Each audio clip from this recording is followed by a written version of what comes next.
Jika sudah diingatkan kembali untuk mengisi formulir materi sebelumnya. Sekarang kita akan melanjutkan acara selanjutnya di mana akan ada penyampaian materi oleh Bu Laina Refatani.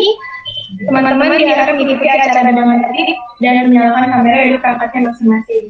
Kepada Bu Raina, waktu dan tempat kami persilakan. Ya, terima kasih Bu acara. Assalamualaikum warahmatullahi wabarakatuh. Waalaikumsalam warahmatullahi wabarakatuh. Alhamdulillahirrahmanirrahim. Wabihi nasta'in ala umuri dunya waddin. Wassalatu wassalamu ala sayyidina Muhammadin wa ala alihi wa sahbihi ajma'in.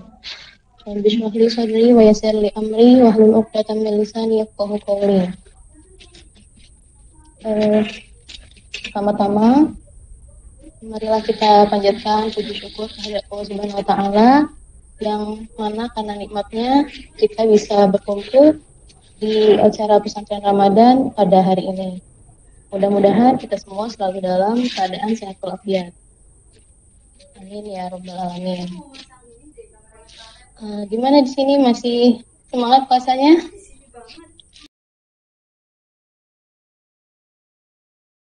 Masih, Bu. Ya, alhamdulillah ya.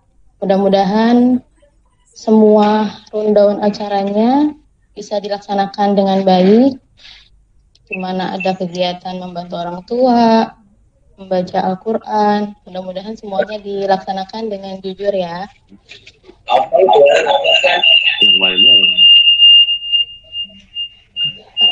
Di sini Ibu akan menyampaikan materi tentang amalan yang pahalanya akan selalu mengalir meskipun kita sudah meninggal atau wafat. Slide PowerPoint-nya boleh tolong ditampilkan supaya terlihat penelitiannya. Boleh ditampilkan?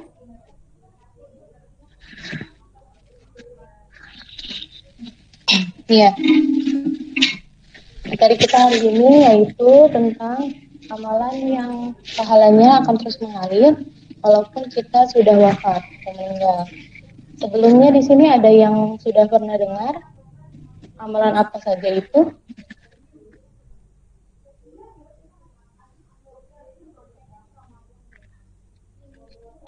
Nah, di antaranya ada 3 amalan. Ya. Dunia ini hanya tempat kita menabur benih, dan akhirat itu tempat kita menuai hasil-hasil dari ibadah kita saat di dunia. Nah, saat kita meninggal, semua amalan itu akan terputus, kecuali 3 amalan ini. Seperti yang telah disabdakan oleh Rasulullah SAW.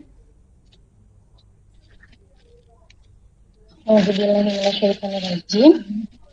An Abi Hurairah anna Rasulullah sallallahu alaihi wasallam qala idza mata ibnu adama in qata'a amaluhu illa min salasin shadaqatin jariyatin aw ilmi yuntafa'u bihi aw waladin sholihin yad'u lah. Rawahul Muslim. Artinya, dari Abu Hurairah radhiyallahu anhu berkata, Rasulullah Shallallahu alaihi wasallam bersabda, apabila anak Adam itu mati, maka terputuslah amalnya, kecuali amal dari 3 ini. Sedekah jariah yang berlaku terus-menerus, pengetahuan yang dimanfaatkan, dan anak soleh yang mendoakannya. Anak Adam itu maksudnya kita sebagai manusia. Ketika kita meninggal, akan ada 3 pahala yang tidak akan terputus. Yang pertama, sedekah jariah. Yang kedua, pengetahuan yang dimanfaatkan itu sama dengan ilmu yang bermanfaat. Dan yang ketiga, anak soleh yang mendoakannya. Faidah dari hadis tersebut. Nah, yang pertama, ketika kita meninggal, maka amalan itu akan terputus. Dari sini menunjukkan bahwa kita sebagai seorang muslim harus terus memperbanyak amalan soleh sebelum kita meninggal dunia. Amalan soleh ini tentu saja banyak sekali ya, seperti sholat, puasa, yang ada di rukun Islam itu kita harus laksanakan. Itu merupakan amal-amal soleh yang bisa kita lakukan untuk bekal kita di akhirat kelak. Kemudian yang kedua, Allah menjadikan hamba sebab. Maksudnya, pertolongan Allah adalah akibat yang hanya akan diberikan kepada hamba-hambanya yang menjalankan sebab, berupa penyembahan kepada Allah, sehingga setelah meninggal dunia sekalipun, ia masih bisa mendapat pahala. Inilah karunia Allah Subhanahu wa Ta'ala. Maksudnya, Allah akan pasti menolong hamba-hambanya yang pada masa hidupnya pun selalu beribadah kepada Allah. Jadi ketika kita hidup itu, kita tidak boleh meninggalkan amalan-amalan yang telah kita ketahui. Apalagi di sini kakak-kakak semuanya pasti sudah balik ya, sudah dewasa, di mana amalan-amalan itu semuanya akan dicatat, baik yang buruk, yang baik, yang disengaja, yang tidak disengaja, semuanya akan dipertanggungjawabkan kelak di akhirat nanti. Yang ketiga, amalan yang terus mengalir pahalanya walaupun setelah meninggal dunia, diantaranya sedekah jariah. Apa itu sedekah jariah? Sedekah jariah ini artinya sedekah yang terus mengalir, yaitu pahalanya mengalir sekalipun yang bersangkutan telah meninggal. Contoh pahala yang mengalir seperti amal wakaf, yakni sedekah sesuatu benda yang bermanfaat karena Allah. Benda itu bersifat tetap, tidak habis, dan tidak berkurang sekalipun dimanfaatkan berkali-kali. Seperti membangun masjid, menggali sumur, mencetak buku yang bermanfaat, serta berbagai macam wakaf yang dimanfaatkan dalam hal ibadah. Nah, di sini maksudnya amal jariah ini kita tidak perlu, gimana Bu, kita kan nggak punya uang banyak, kita bukan orang yang kaya yang bisa membangun masjid sendiri. Di sini maksudnya amal jariah ini nggak harus membangun masjid, kita bisa menyumbangkan sedikit harta yang kita miliki, membantu ketika pembangunan masjid, kita bersedekah dengan hati yang ikhlas, dengan tidak mengharap apapun, tidak mengharap ada yang kembali ke kita hanya mengharap ridha Allah. Di situ, insya Allah, amalan kita akan tercatat oleh Allah Subhanahu wa Ta'ala ya. Karena amalan itu tidak dilihat dari seberapa banyak kita memberi atau seberapa banyak kita melakukan amalan itu. Yang dinilai itu adalah keikhlasannya. Seperti misalnya kita sholat. Kita sholat di depan orang banyak. Kita dengan niat sengaja untuk dilihat oleh orang. Wah, dia sholatnya bagus nih, sholatnya khusyuk. Nah, di situ karena niat kita sudah berbeda, maka akhirnya pun bukan dapat pahala, malah dapat dosa karena dia memiliki sifat riya. Riya itu ingin dilihat baik oleh orang lain, ingin terlihat bagus di mata orang lain. Padahal sebenarnya tidak gitu. Di hatinya mah hanya ingin terlihat baik di depan orang, mungkin di belakangnya tidak seperti itu. Nah, jadi segala amalan yang bisa kita lakukan, maka lakukan. Yang baik terutama. Amalan yang baik dan kerjakan dengan ikhlas. Nah, selanjutnya, sedekah di bulan Ramadan.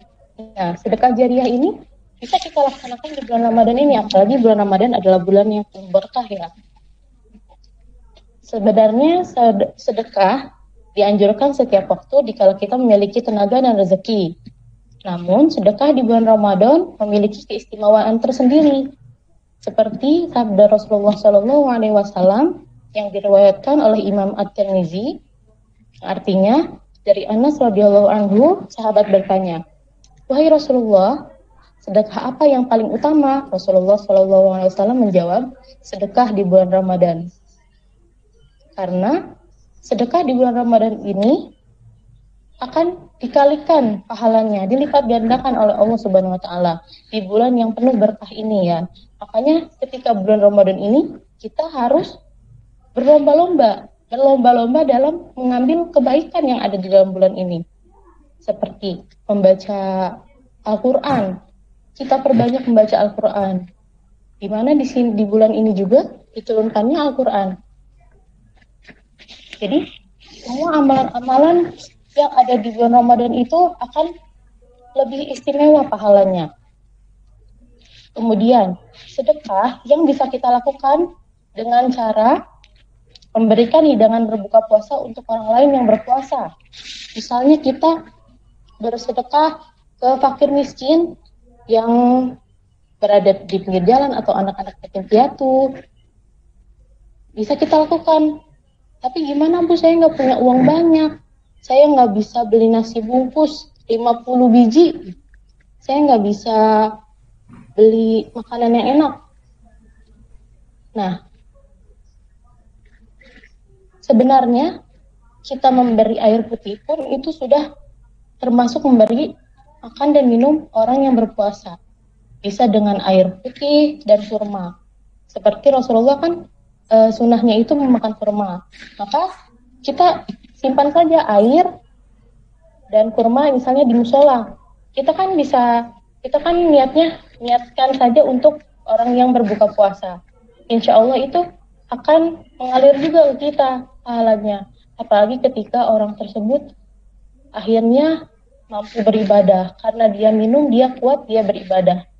Kemudian pahalanya insya Allah bisa mengalir juga kepada kita. Nah, di sini Rasulullah SAW bersabda. Nah, artinya orang yang memberikan hidangan berbuka puasa kepada orang lain yang berpuasa, dia akan mendapatkan pahala orang tersebut tanpa sedikit pun mengurangi pahalanya. Nah, di situ terlihat dari hadis tersebut, berarti kita sama saja mendapat dua pahala orang yang berpuasa tanpa mengurangi pahala orang yang telah mendapatkan sedekah dari kita. Nah, itulah hebatnya, itulah keutamaannya bersedekah di bulan Ramadan.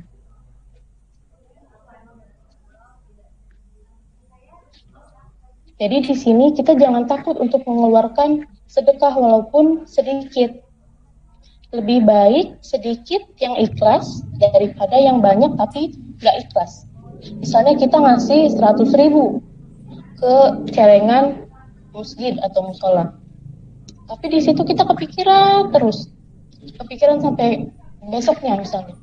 Aduh, kenapa ya kemarin masukin 100.000? Kenapa enggak 2.000 aja? Atau enggak 5.000 aja? Itu kepikiran. Nah, malah itu akan membuat sedekah yang kita berikan akan sia-sia, percuma. Hilang pahalanya. Karena itu kita sudah tidak ikhlas. Nah, tapi ketika kita memberikan yang sedikit, kita nggak memikirkannya lagi gitu. Insya Allah itu bisa diterima. Tapi yang lebih baik, memberi sedekah yang banyak dan dengan perasaan yang ikhlas. Tentu pahalanya juga akan lebih besar lagi. Selanjutnya, yang kedua. Amalan yang tidak efektif pahalanya itu yang kedua, ilmu yang bermanfaat. Ilmu yang bermanfaat itu apa sih? Nah, ilmu yang bermanfaat itu ilmu yang bisa memberikan manfaat kepada diri sendiri maupun orang lain untuk mencapai keselamatan dunia dan akhirat. Tentu saja, ilmu seperti ini tidak lain adalah ilmu agama, karena hanya ilmu agama yang dapat memberikan manusia petunjuk bagaimana beriman kepada Allah dan melaksanakan apa yang diperintahkan serta meninggalkan apa yang dilarangnya. Oleh karena itu, setiap orang wajib belajar ilmu agama. Nah, ilmu agama ini tidak harus misalnya ilmu yang tasawuf atau ilmu yang mendalam. bukan seperti itu. Misalnya kita sudah belajar rukun sholat, syarat wajib sholat. Nah, di situ kita sudah tahu ilmunya, maka kita harus menjalankannya. Ketika kita menjalankan ilmu yang sudah kita dapatkan atau mengamalkannya, itu sudah disebut sebagai mengamalkan ilmu. Karena ilmu itu ketika diamalkan, maka dia akan menjadi ilmu yang bermanfaat untuk kita. Nah, ketika kita bisa memanfaatkannya kepada orang lain, itu contohnya nggak harus misalnya, terus saya harus jadi guru bu, gitu. Bukan seperti itu. Misalnya, kita udah dapat ilmu tentang sholat. Kemudian ada teman kita yang ketika itu gerakannya atau bacaannya ada yang salah atau keliru. Di situ kita bisa meluruskannya, tapi dengan nada yang baik, bukan menggurui, dengan memberitahu dengan baik, sehingga di situ ilmu kita akan bermanfaat. Ketika dia akhirnya melaksanakan sholat dengan benar, setelah kita beritahu apa yang seharusnya seperti ini, sebenarnya jangan seperti ini, misalnya ada yang salah. Nah, di situ insya Allah ilmu kita itu bermanfaat. Ketika dia amalkan, maka ilmu itu akan memberikan pahala kepada kita, terus mengalir kepada kita. Seperti itu ya.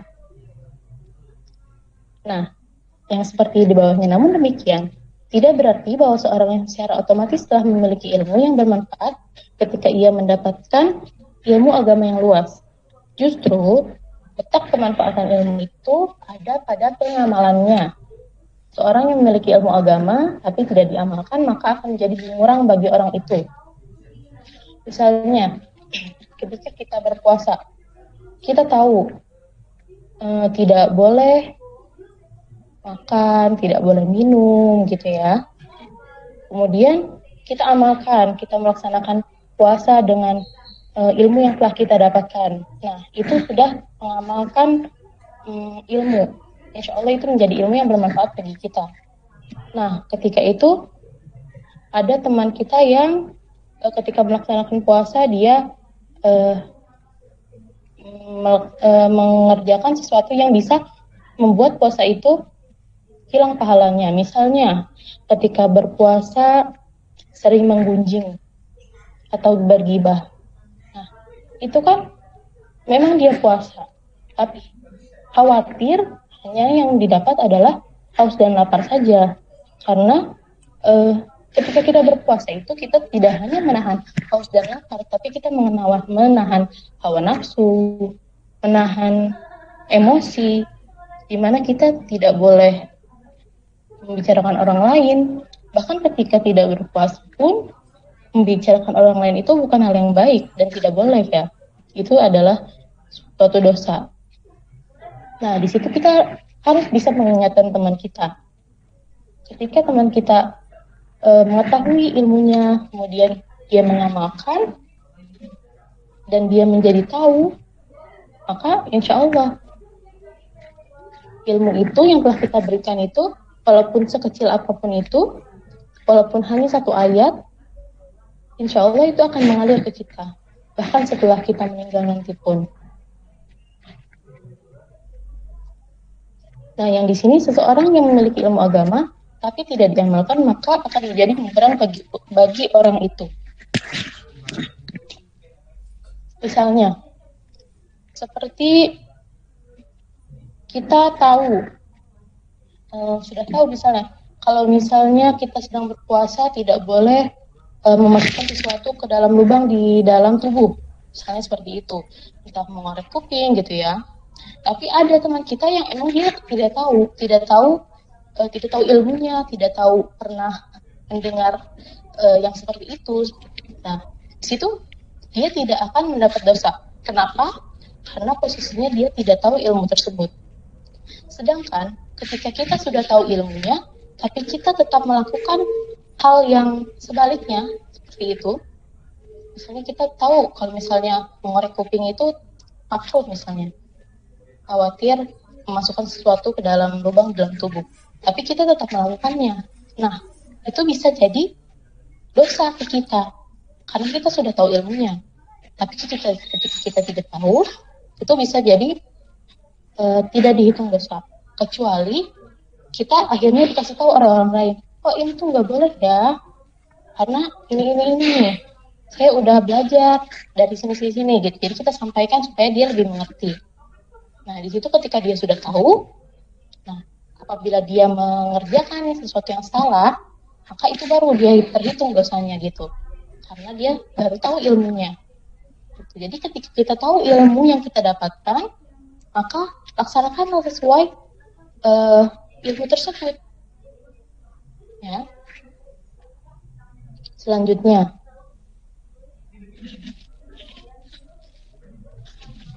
yang ketiga itu adalah anak soleh yang selalu mendoakan orang tuanya. Di sini semuanya apa sudah jadi anak yang soleh? Mudah-mudahan kita semua bisa menjadi anak yang soleh ya, yang bisa berbakti pada orang tua kita, apalagi yang orang tuanya masih ada, kita harus terus berusaha membahagiakan orang tua. Di sini anak soleh yang selalu mendoakan orang tuanya. Jangan cuman nanti aja lah saat orang tua meninggal baru kita doain. Enggak gitu ya. Jadi dari sekarang kita harus berusaha, setiap kita berdoa, kita harus selipkan doa untuk orang tua kita ya. Karena di situ hal itu akan mengalir untuk beliau, untuk kita juga sebagai yang mendoakannya.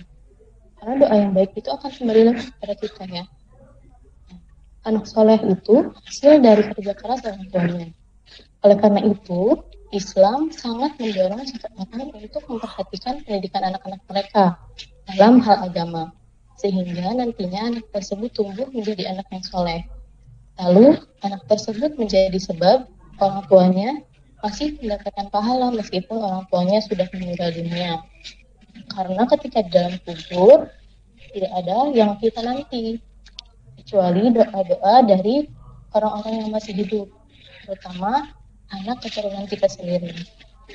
Nah, di sini sebenarnya doa ini bisa kita tujukan bukan hanya untuk orang-orang tua kita. Misalnya kita mendoakan keluarga kita, kerabat kita, atau nenek kakek kita yang sudah meninggal, itu kita doakan, insya Allah pahalanya, doanya akan terus mengalir kepada beliau. Tidak hanya pada orang tua saja, kita harus mendoakan yang baik-baik kepada siapapun, terutama kerabat-kerabat kita, saudara-saudara kita. Kemudian kita harus bisa menjadi anak yang soleh itu dari saat ini, karena anak soleh itu anak yang beriman kepada Allah Subhanahu Wa Taala, melaksanakan perintahnya, menjauhi larangannya. Kemudian berbakti pada orang tua. Kita harus berbakti pada orang tua karena kita harus sadar beliau adalah orang yang melahirkan kita, yang merawat kita hingga saat ini, yang biayai kita tanpa pamrih, tanpa meminta. Nanti kalau kamu besar, kamu harus biayain ibu ya. Orang tua kita nggak pernah kan bilang kayak gitu. Nah di situ kita harus sadar bagaimana pengorbanan orang tua kita sehingga kita bisa menjadi seperti sekarang ini. Kita juga bisa, kan kita masih belajar Bu, masih sekolah, kita kan nggak bisa ngasih uang ke orang tua atau gimana, atau ngasih sesuatu hal yang mewah, perlu kayak gitu. Sebenarnya orang tua kita itu udah seneng banget kalau melihat kita belajar, ya kan? Misalnya ketika lagi pelajaran daring kayak gini, kita harus sadar bahwa kewajiban kita sebagai anak itu adalah belajar.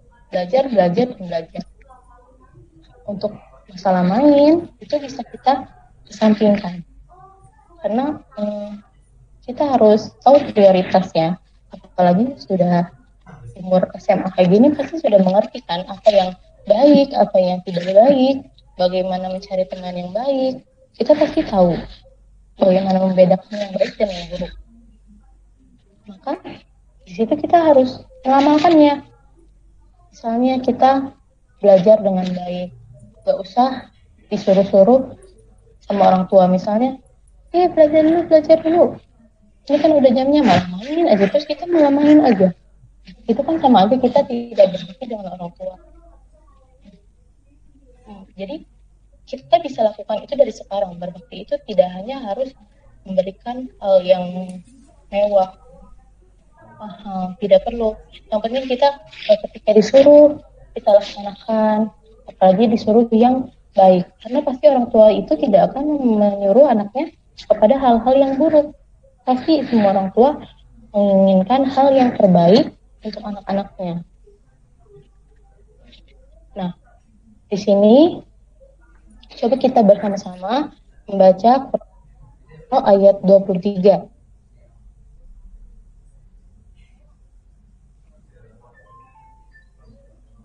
Di sini Ibu dulu yang akan bacanya ya. A'udzu billahi minasyaitonir rajim. Bismillahirrahmanirrahim. Wa qadara rabbuka alla ta'budu illa iyyahu wa bil walidayni ihsana. Imma yablughanna 'indakal kibara ahaduhuma aw kilahuma fala taqul lahumā uffin wa la tanharhumā wa qul lahumā qawlan karīmā. Sekarang siapkan Al-Qur'annya. Akan Ibu tunjuk salah satu peserta untuk membacakan ayat tersebut.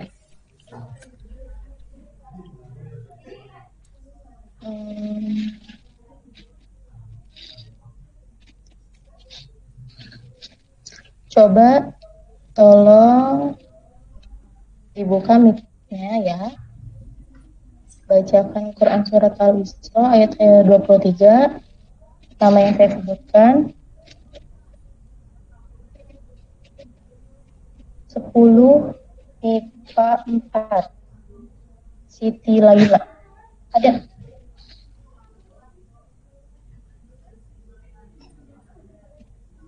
Siti Laila, bisa tolong dibacakan? Ada nggak?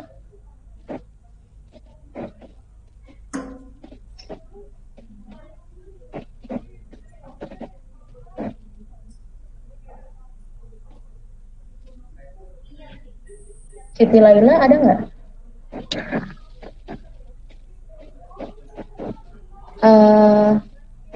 Atau kalau tidak ada, saya ganti ya. 11 MIPA 4 Ilham Saif. Ada? Hadir, Bu. Ya. Coba Ilham tolong bacakan Quran surat Al-Isra ayat 23. A'udzu billahi minasyaitonir rajim. Bismillahirrahmanirrahim. Wa qadha rabbuka alla ta'budu illa iyyahu wa bil walidayni ihsana. Imma yablughanna 'indakal kibara ahaduhuma aw kilahuma fala taqul lahumā uffin wa la tanharhumā wa qul lahumā qawlan karīmā. Shadaqallahul azim. Ya, alhamdulillah. Ya, bagus sekali. Selanjutnya coba terima kasih Mas. Yang lainnya kelas 10 ya, kelas 10 lagi. 10 MIPA 1. Nyimas. Nyimas. Ada nyimas? 10 MIPA 1.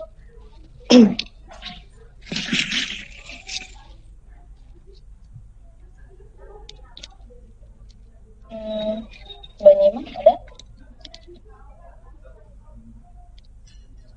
Boleh tolong dibacakan?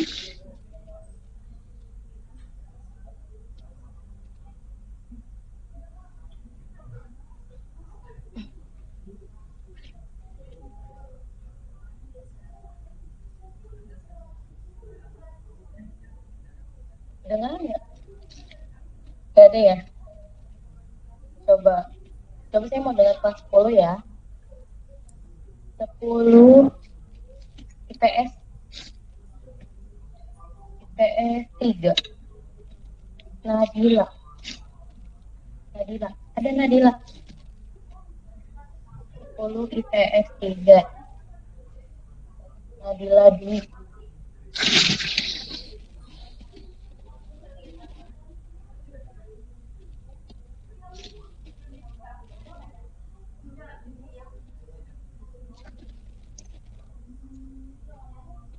Mana ya? Coba kelas 10 atau ada yang mau coba kelas 10 ya. Tadi kan kelas 11 sudah ada yang mewakili. Nggak apa-apa, kita kan di sini sama-sama belajar.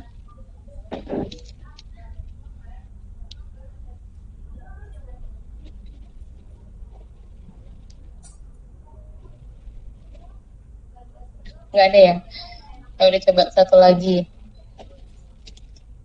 10 10 MIPA 2. Amanda. Ada Amanda? Ada, Bu. Iya. Silahkan Amanda baca Quran surah Al-Isra ayat 23-nya.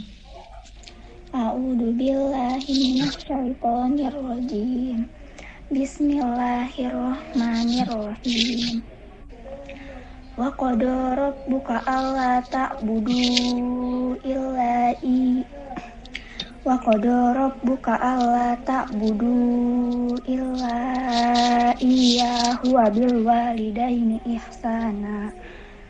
Imma yablughanna indakal kibaru ahaduhuma aw kilahuma fala taqul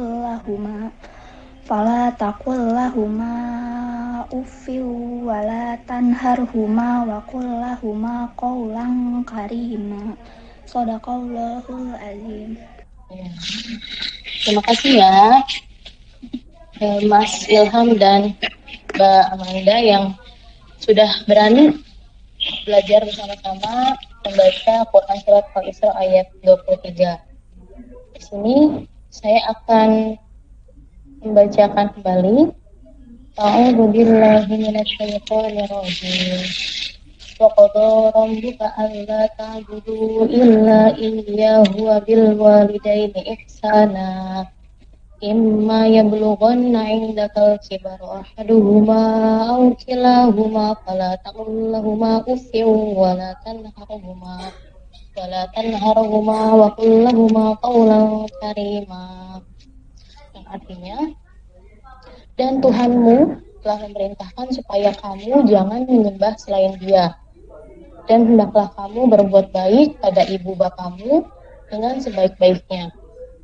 Jika salah seorang di antara keduanya atau kedua-duanya sampai berumur lanjut, maka dalam pemeliharaanmu, maka sekali-kali janganlah kamu mengatakan kepada keduanya perkataan dan janganlah kamu membentak mereka, dan ucapkanlah kepada mereka perkataan yang mulia. Quran surat Al-Isra ayat 23. Nah, di sini sudah dijelaskan bahwa kita tidak boleh mengatakan perkataan di sini itu bukan hanya misalnya berarti kalau selain perkataan itu boleh dong Bu, bukan seperti itu. Di sini menunjukkan pada perilaku lainnya yang tidak baik. Jadi kita tidak boleh membentak orang tua misalnya ketika kita disuruh, kemudian kita langsung, ih mama, aku kan lagi ini. Terus misalnya disuruh apa lagi, kamu sambil ngomong yang dengan bahasa yang tidak sopan, itu tidak boleh ya. Berkata aja sudah tidak boleh, apalagi berkata yang lebih tidak baik dari itu. Itu harus kita hindari.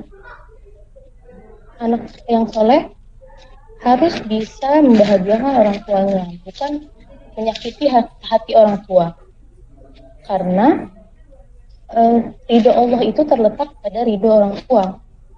Seperti ketika kita memiliki permasalahan atau kita sedang ingin melaksanakan ujian, kita minta doa sama orang tua. Ma, Pa, tolong doain AA atau Teteh, besok mau ada ujian, atau besok mau lagi ada hajat, misalnya lagi ada pengen apa, kita minta doa ke orang tua. Insya Allah doa orang tua itu bisa membawa kebaikan kepada kita.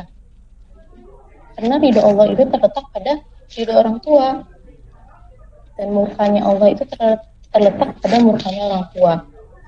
Jadi kita harus bisa mengusahakan dari kita, apalagi sekarang kita sudah balik ya, kita sudah tahu apa yang benar, apa yang salah. Mungkin kita ketika kecil pernah membentak orang tua, misalnya ketika disuruh makan tidak mau, atau ketika kita sedang main kita nggak mau berhenti, karena kan masih kecil mungkin ya. Nah di situ kita ketika kita mengingat itu, kalau bisa kita minta maaf ya gitu. Misalnya kita tadi berbuat salah, kita harus bisa minta maaf pada orang tua, maaf kayak gini. Karena orang tua itu pasti memaafkan anak-anaknya. Nah ketika kita bisa menjadi anak yang soleh, anak yang berbakti, itu sudah sangat membuat hati orang tua itu senang. Karena anak-anak itu kelak akhirnya akan menjadi tanggung jawab orang tua di akhirat nanti. Ketika ditanya oleh Allah, apakah orang tuanya mengajarkan hal yang baik, apakah orang tuanya mengajarkan agama ketika orang tua itu hidup, apakah sudah mengajarkan bagaimana cara beribadah dengan baik, itu akan menjadi tanggung jawab orang tua kelak. Seperti misalnya kita udah balik nih, udah harus, apalagi perempuan harus menutup aurat, kita masih suka kadang-kadang pakai, kadang-kadang enggak keluar rumah, itu dosanya bisa ke orang tua kita, karena anak-anak itu tanggung jawab orang tua, kecuali ketika sudah menikah. Perempuan setelah menikah tanggung jawabnya berpindah ke suami. Tapi kita sebagai anak-anak yang masih diasuh oleh orang tua, kita harus melaksanakan perintah Allah, karena itu bukan untuk kita sendiri, tapi untuk orang tua kita juga.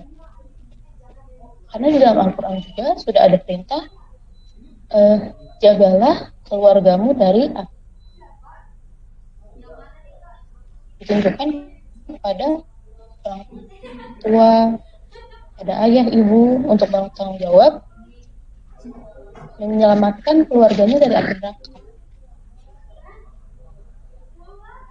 Yaitu ketika kita, misalnya orang tua sudah mengajarkan kepada kita, ayo tutup auratnya, keluar pakai kerudung, jangan pakai pakaian yang bisa memperlihatkan aurat. Nah, itu kan kita sudah dikasih tahu oleh orang tua. Di situ kita harus bisa melaksanakannya. Di situ ketika kita melaksanakan itu, orang tua juga pasti akan senang. Kita bisa jadi anak yang berbakti. Kita bisa menyelamatkan orang tua kita dari api neraka. Seperti itu. Selanjutnya, fadilah dari hadis tersebut yang keempat, di antara kebaikan lainnya yang bermanfaat untuk mayit muslim setelah ia meninggal dunia yang diberikan orang yang masih hidup adalah doa kebaikan yang tulus kepada si mayit tersebut. Doa tersebut mencakup doa rahmat, ampunan, meraih surga, selamat dari siksa neraka, dan berbagai doa kebaikan lainnya. Nah, seperti yang tadi sudah Ibu sampaikan, kita itu bisa mendoakan bukan hanya orang tua kita bisa mendoakan kerabat-kerabat kita, doakan keluarga kita yang sudah wafat sebelum kita. Insya Allah pahala itu bisa membantunya di alam kubur, bisa meneranginya di alam kubur. Selanjutnya yang kelima, sabda Nabi Shallallahu Alaihi Wasallam, atau anak soleh yang mendoakannya, tidaklah dipahami bahwa doa yang manfaat hanya dari anak saja. Bahkan doa kebaikan orang lain untuk si mayit tersebut tetap bermanfaat, insya Allah. Nah, di situ berarti kita harus memperbanyak doa. Insya Allah semua doa itu akan dikabulkan oleh Allah. Jika tidak di dunia ini, insya Allah bisa dikabulkan di akhirat kelak. Yang penting kita tidak pernah berhenti untuk berdoa. Karena tempat kita berdoa itu hanya kepada Allah. Kita meminta sesuatu kepada Allah. Kita harus yakin, kita harus berdoa dengan keyakinan Allah akan mengabulkan doa kita. Jadi jangan, saya emang gak mau berdoa. Biasanya juga, saya berdoa, gak ada tuh yang dikabulin. Kita gak boleh kayak gitu. Kita harus tetap memiliki keyakinan untuk terus berdoa. Insya Allah, Allah tuh pasti selalu mendengar doa kita. Doa apapun itu. Jadi jangan pernah lelah berdoa, kita harus yakin Allah akan mengabulkan semua doa kita, keinginan kita, apa kepingin kita. Kalau misalnya enggak di dunia, insya Allah akan dikabulkan di akhirat kelak ya.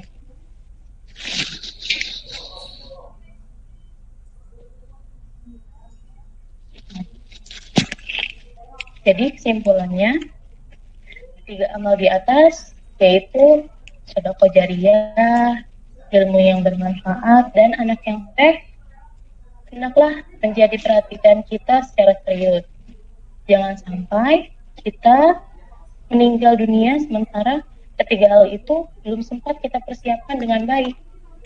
Apalah arti hidup ini jika kita tidak mengisinya dengan amal-amal yang kita butuhkan buahnya kelak di akhirat.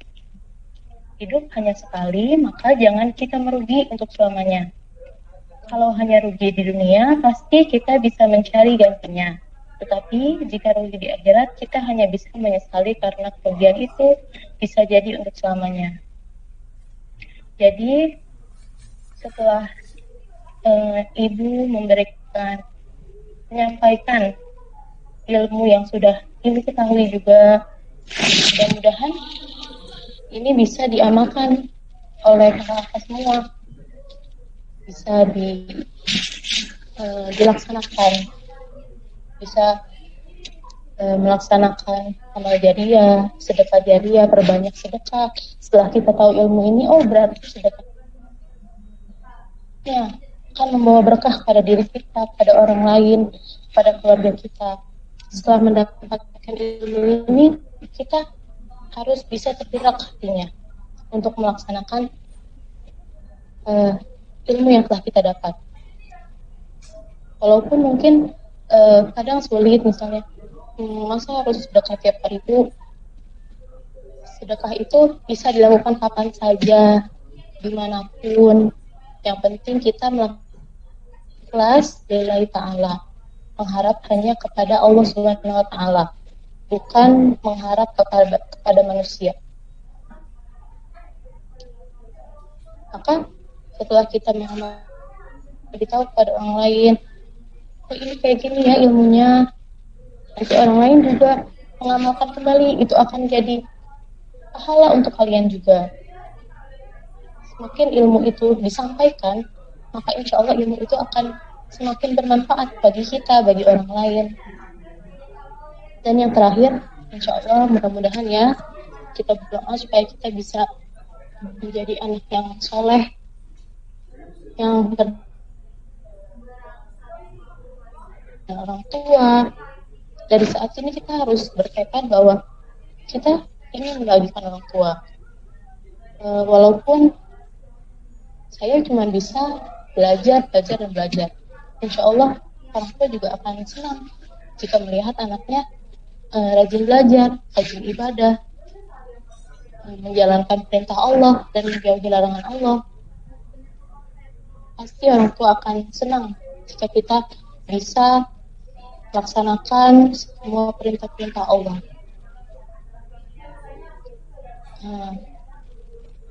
Selanjutnya semoga kita semua bisa meraih dan mengamalkan ilmu-ilmu yang kita dapat hari ini. Amin ya rabbal alamin. Terima kasih. Mungkin hanya ini yang dapat Ibu sampaikan. Segala kebenaran tentu datangnya dari Allah, dan jika ada kesalahan itu datang dari Ibu sendiri. Usikum wa nafsi bitaqwallah. Allahumma muwaffiq ila aqwamit thariq. Subhanakallahumma wa bihamdika asyhadu an la ilaha illa anta astaghfiruka wa atubu ilaik. Terima kasih. Kurang dan lebihnya mohon maaf. Wassalamualaikum warahmatullahi wabarakatuh. Dikembalikan lagi kepada Waalaikumsalam warahmatullahi Waalaikumsalam warahmatullahi Waalaikumsalam warahmatullahi wabarakatuh. Waalaikumsalam warahmatullahi wabarakatuh.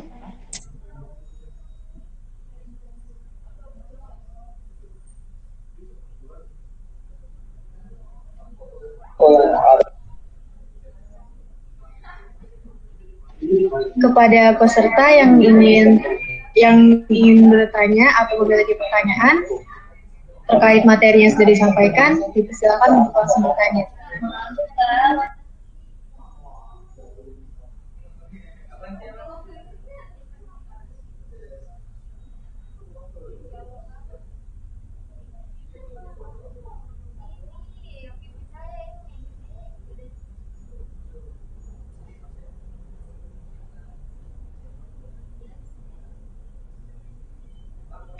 Sekali lagi, jika masih ada pertanyaan mengenai materi sebelumnya, silakan ditanyakan langsung.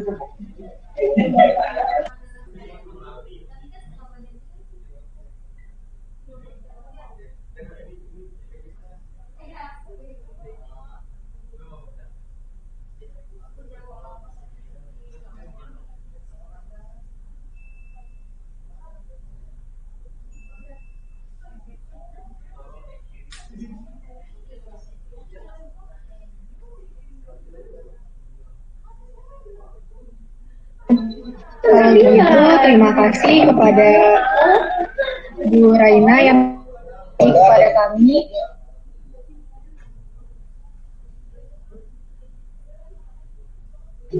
Terima kasih juga kepada para peserta yang sudah meluangkan waktu untuk masuk dan mendengarkan materi dari Bu Raina ini.